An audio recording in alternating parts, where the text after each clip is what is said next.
pour vous relater le fonctionnement du club de Pont du Château. Donc je ne suis pas donneur de leçons, et je suis seulement là pour vous donner un témoignage. Par rapport au recrutement et à la fidélisation des jeunes, notre objectif depuis plusieurs années, c'est de structurer notre section jeune, école tennis de table, en augmentant notre nombre de pratiquants de 6-9 ans, et surtout en les fidélisant pour qu'ils évoluent jusqu'en senior au sein de notre association. Pas faire que du 6 ans et recommencer tous les ans. Pour le développement, consolider nos deux ou trois créneaux par semaine réservés à chaque jeune et continuer l'encadrement, notamment avec la présence de plusieurs éducateurs issus du club, et là j'insiste, 2 EF, un animateur technique de club et 7 IC. Nous formerons l'année prochaine encore 2 nouveaux ATC parmi nos jeunes, une cadette 2 et un junior 4. Donc nous gardons nos jeunes maintenant, et en plus, ils nous aident à encadrer les nouveaux. Donc c'est là qu'on se rend compte qu'on travaille dans la durée, disons. Tout en conservant nos entraîneurs actuels, il nous faudra, vu le développement du club, à terme, mettre en place quelques heures d'entraînement faites par un entraîneur salarié, si possible issu du club, car le bénévolat total a aussi ses limites. Tout de suite, nous avons 30 jeunes, 6 poussins, 2 benjamins, 5 mini, 6 cadets, 7 juniors. Nous avons un graphique où toutes les catégories apparaissent sans trop de trous. À un moment donné, on avait beaucoup de jeunes, et puis c'était encore les mêmes jeunes, enfin d'autres jeunes qui revenaient, et on n'avait pas beaucoup de gens cadets, juniors, qui restaient longtemps dans le club. Et c'est ce qu'on a voulu essayer d'arrêter. Pour ce faire, nous avons, alors ça paraît très surprenant, Maxime et Laurent ont été très surpris lorsqu'elle a parlé, nous avons tous nos licenciés en licence traditionnelle. À Pont du Château, ils ne savent pas ce que c'est qu'une licence promotionnelle. Sauf pour les adultes. S'il y en a 5 ou 6 qui veulent faire que les adultes, ou qui veulent faire, ou des parents qui veulent accompagner leurs enfants, bah oui. Donc d'entrée, on les reçoit, enfin je les reçois en leur disant qu'il faut qu'il y ait au moins 2 entraînements par semaine. Sans ça, leur enfant va se trouver en échec au bout d'un certain moment, parce qu'il ne va pas se voir progresser par rapport aux copains qui s'entraînent comme il faut à côté.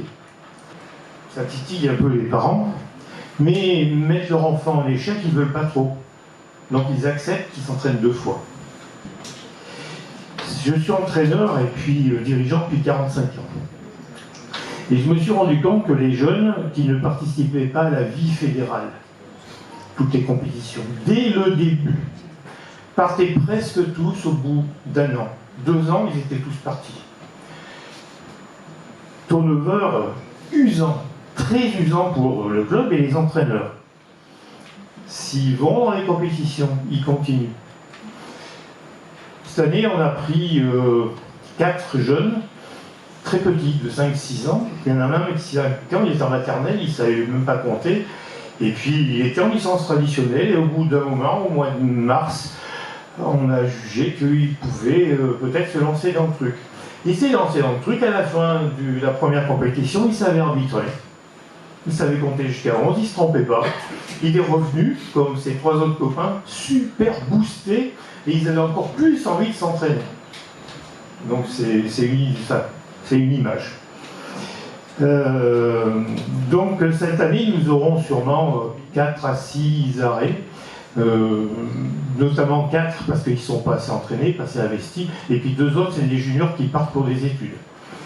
On va remplacer, comme tous les ans, par 20 à 15 jeunes, ce qui veut dire qu'on est reparti dans une progression normale d'avant Covid. Après, ce que nous faisons, c'est que nous engageons tous nos jeunes à toutes les compétitions et gratuitement, avec un coaching. Ça veut dire qu'avec les 10 personnes que je vous ai citées avant, il y a toujours quelqu'un avec un gamin du club. Les parents, ils apprécient bien. Les gamins aussi d'ailleurs. On participe à toutes les compétitions et je dirais même les compétitions en départementales aussi, mais toutes les compétitions aura. Parce que nos gamins, quand ils reviennent, j'en ai encore une qui est venue au top régional, elle a 6 mois de tennis de table, elle est repartie, elle a gagné 3 matchs, mais enfin elle a gagné 3 matchs, mais depuis elle s'entraîne, et elle est boostée, comme le petit à un autre niveau à 5 ans. Mais ce que je voudrais dire aussi, c'est que tout ceci ne peut être mis en musique que si tout le monde dans le club participe. Nous avons la chance d'avoir un conseil d'administration de 14 membres, tous très actifs, qui effectuent des missions complémentaires, présidence, trésorier, arbitrage, communication, matériel, organisation de compétition, et j'en oublie. Sans une équipe soudée, peu de choses peuvent être réalisées.